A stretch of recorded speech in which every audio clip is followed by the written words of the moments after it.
I remember a song from when I was in high school back in those days. I think it was 1977. Ooh, I'm getting old. But it was by a band called the Steve Miller Band, and the song was entitled Fly Like an Eagle.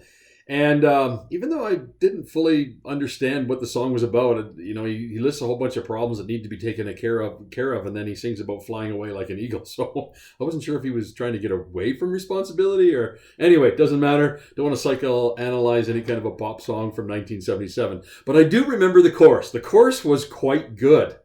You probably remember it too if you were around in high school or even in junior high at that point in your life.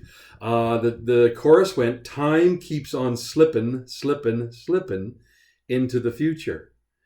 And I remember it was a catchy tune. I liked the chorus.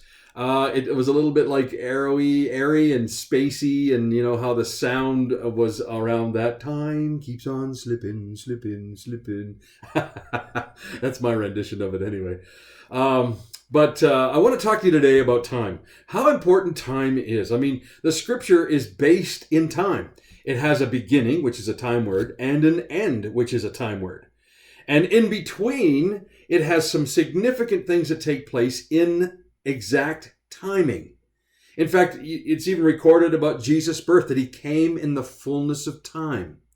So time has a big part, and using time, redeeming time, not being too busy is a very important thing.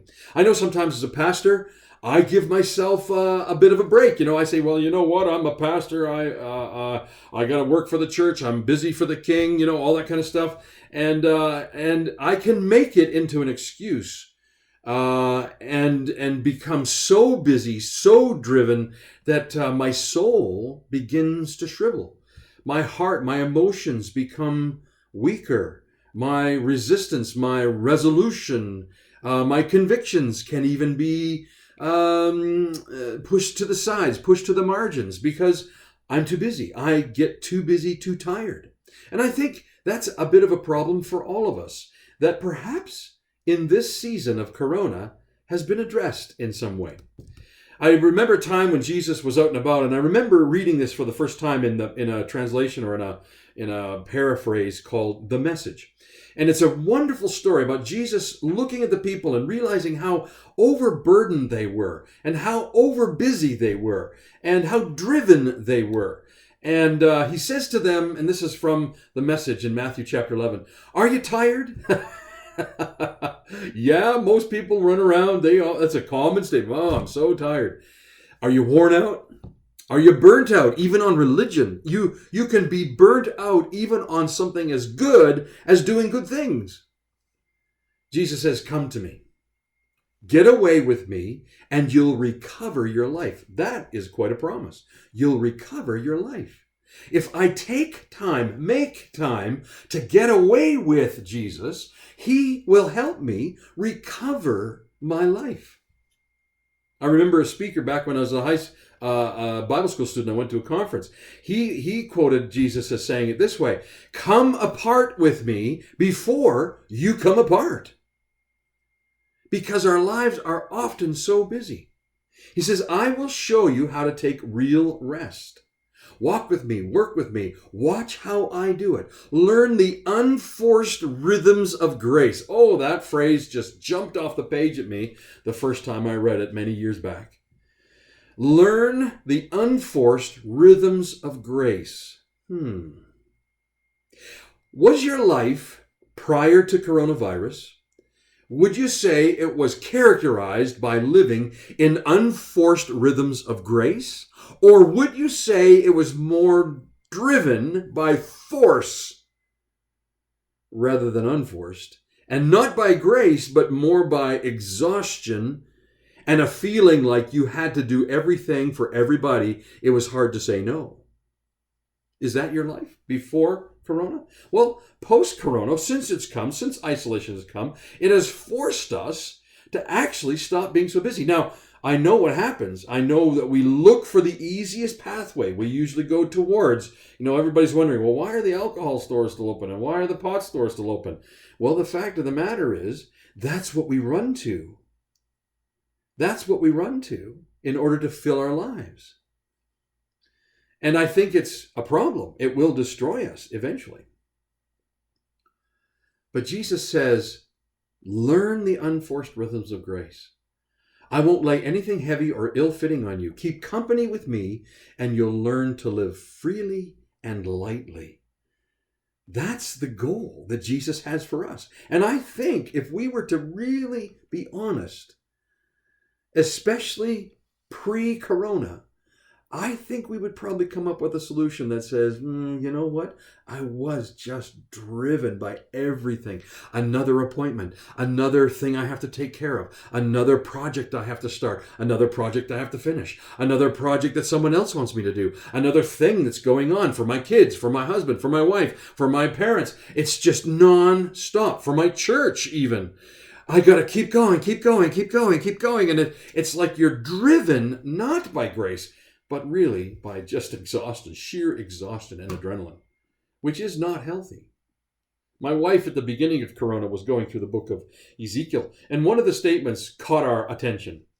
In chapter 3 of the book of Ezekiel, it's a very famous poem. It's called, it's about time. There's a time for everything, a season for every activity under the sun. And in verse 5, it says this, a time to embrace and a time to refrain. And we, as a collective culture, as a collective society, for the most part, are in a time of refrain. We are refraining from all that busyness. I remember a cute story about Jesus when he was a 12-year-old boy, and he'd gone with his family, Joseph and Mary, to Jerusalem, and they were at a festival, and of course a lot of fun, a lot of activity, everybody's having a great time. And of course the festival ended, and the parents packed up, and they all went in a caravan because it was safer to travel in groups. So they went in a caravan, a day's journey away from Jerusalem, and they set up camp. And while they're setting up camp, they realized, hey, where is Jesus? they had lost Jesus. And so, of course, they were like freaking out. I mean, they lost the Son of God. Don't tell anybody. Of course, it gets recorded in all of Scripture for everyone to read. But anyway, they head back to Jerusalem, and they're looking everywhere for him, finally found him in the temple. And Jesus says, I had to be about my Father's business. You know, there is a time to be busy. That is without question. There is a time to be busy. There is a time to work. There is a pressure even on time to work because time is short. Time is coming to an end. Time keeps on slipping into the future. That is definitely true. Another story that I mentioned last week, a family that Jesus was close to. Well, this is another story that comes out of that family. It was about Martha and Mary. And Jesus shows up at the home, and so he's teaching away, and Mary is sitting at his feet, just absorbing everything. She is so caught up with his wise teachings. And Martha, who felt like, I need to entertain, I need to make a meal, I need to get things going. Well, she's in the kitchen, she's working hard, and she's, almost losing her breath, and she's trying to get everything sorted, all the details done, and she looks around the corner, and there's Mary sitting there. So she goes up to Jesus, Jesus, don't you care how busy I am? Isn't it unfair that Mary just sits here the whole time I'm working so hard in the kitchen? And man, Jesus just looks at her. He says her name twice, Martha. Martha, hey, calm down. Calm down. You are fretting about so many things. And Mary has chosen what is wiser. It's not going to be taken away from her. End of conversation. Mic drop. Jesus realized how important time was. And he was purveying to her, to Martha, that she should actually stop. It's okay if he doesn't get a meal. It's okay, no shame on her, if she doesn't get the project finished. And the details all sorted. And the run, go, go, go. That was Martha. She needed to learn to stop like Mary and absorb all that Jesus was doing. We are to be careful how we live. The Bible's very clear about that in Ephesians 5. Don't live like foolish people. Live like those who are wise. Make the most of every opportunity because the days are evil. This is an opportunity. This has been given to us to learn how to slow down, to learn how to push busyness to the margins, to see clearly that we don't have to run to drunkenness, or we don't have to run to getting high. We don't have to run. We can actually stop.